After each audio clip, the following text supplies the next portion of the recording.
G'day, I'm Gavin from Hurley's Fly Fishing. If fly fishing is something you want to get into, you want to do a course with us. We'll take you up to New G and we'll teach you how to catch trout. $99, get in touch with us and we'll teach you how to be a superstar fly fisher.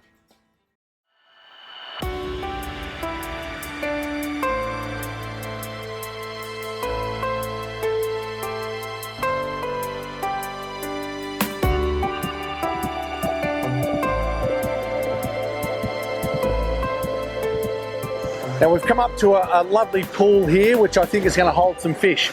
And we quite often talk about things like stream craft.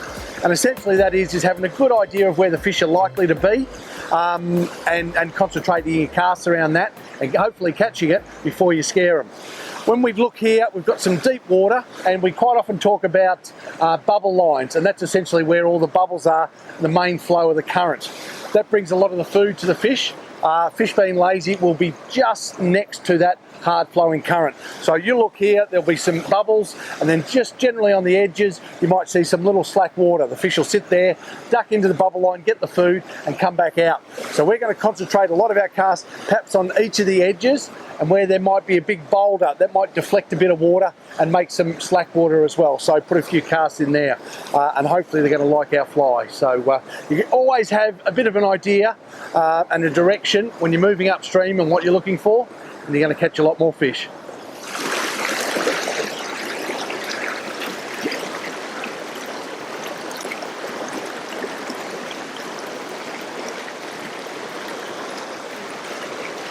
It's not a bad one.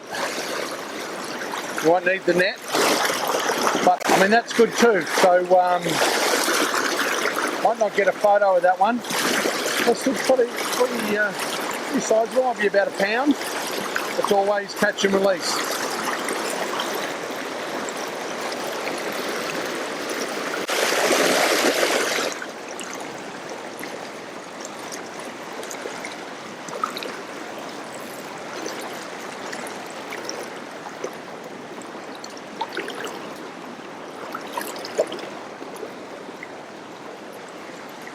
There we go. Lovely egg pattern. And I thought I could almost grab him then. And it did look like a great bit of water, like at the start where we'd get that net on him quickly. Good. When we looked at this bit of water, we've got a lovely bit of current there, and just to the sides a little bit of slack water. And as we thought would hold a couple of fish.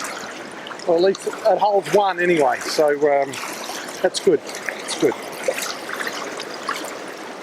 There you go there. Fantastic. Great little fish, probably a pound and a half. It'll be good to go straight away. And I just love that feed system, and it's very easy for catch and release. I'll suck that feed in. Because you've got that trailing little hook, it's always on the outside of the mouth or just on the inside, so easy for catch and release. Perfect.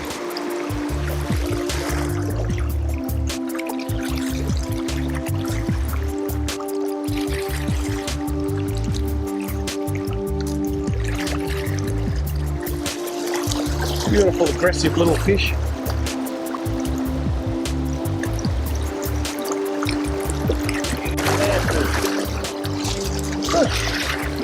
Just a beautiful little fish, and yeah, that's a female ready to spawn. I mean, you can see that. I'll just get her back. Oh, good to go. But that's some of the eggs, which I'll just bring over and just show you. If you can zoom in on that. That's just some of the eggs that are just coming out now, so they're very close to the spawning, and that's why we'll have that's quite a yellow sort of an egg, and they do vary a little bit in colour. So the fish, you can a lot of goodness in that, so they certainly eat a lot of those. So yeah.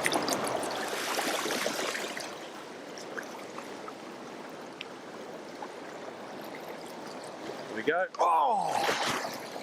Nice little holding area. You can just see where there's a few rocks up there. The water's going to cascade a little bit slower, and you just expected a fish there, and that was first cast. So see if there's another one there, second cast.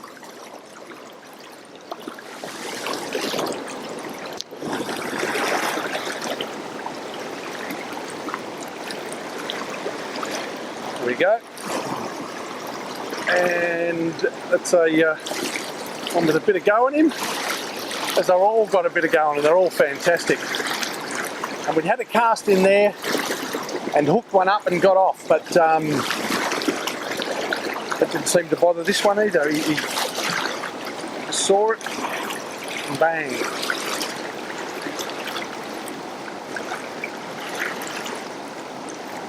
Why wouldn't you go fly fishing?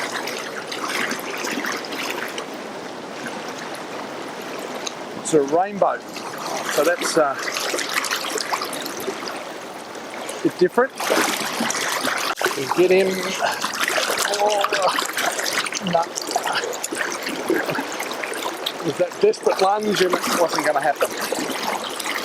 Right, we might be a little bit downstream, but that's okay too. It's okay too. Keep that pressure on that rod, particularly when you're winding, as that tip bounces along. Keep the pressure on the rod, wind him, get him as short a line as possible.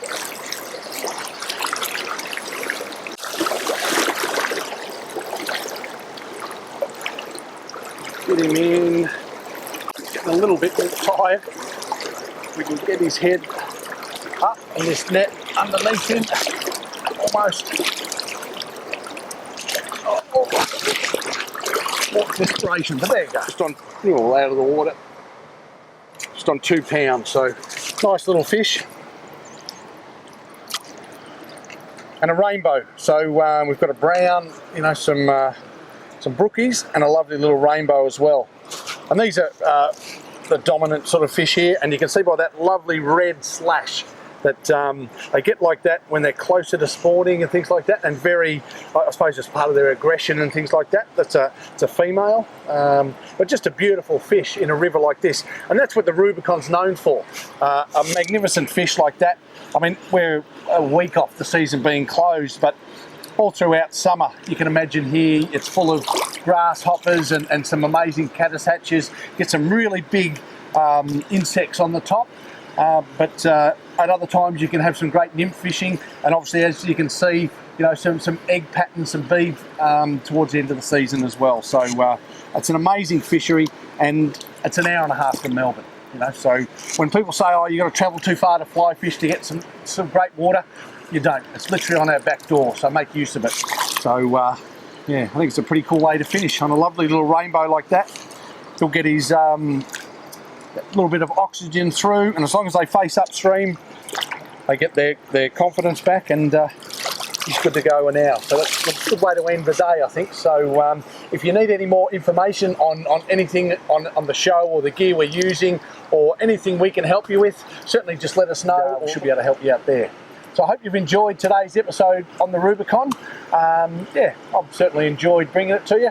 Caught a few fish, had a bit of fun, and yeah, look forward to catching you next time on The Fly.